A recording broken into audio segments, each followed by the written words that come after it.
Next month, all first responders will have a new tool in the fight against heroin. Law enforcement and firefighters are now going to be able to treat heroin overdoses with a drug called Narcan. In the past, only paramedics could use that treatment, but they're not always the first to show up to a scene. And when seconds matter, Rachel Slavik explains why this drug could save a life. And so Steve was desperate one night. Bill Rumler isn't shy about sharing details of his son's death. He had for years been on pain medications from doctors. Steve Rumler was just 43 years old when addiction to opiates ripped apart his family in 2011. He was always the one that wanted to get together with family. I mean, you know, what can be better than that? And yet, you know, he had a weakness. Bill overcame grief by fighting for legislation to help prevent the pain of a heroin overdose death.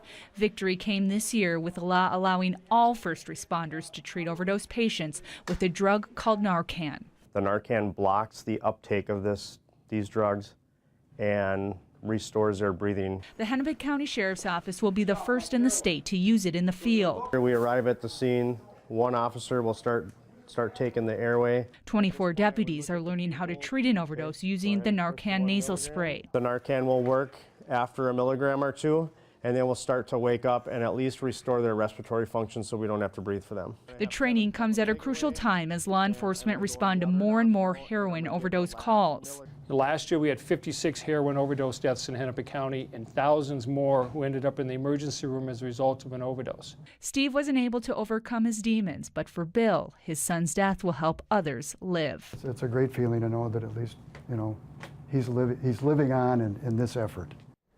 The drug costs $20 per dose. It's paid for with money seized from drug busts. There is a second component to Steve's law where in most cases, someone reporting an overdose will not face criminal charges.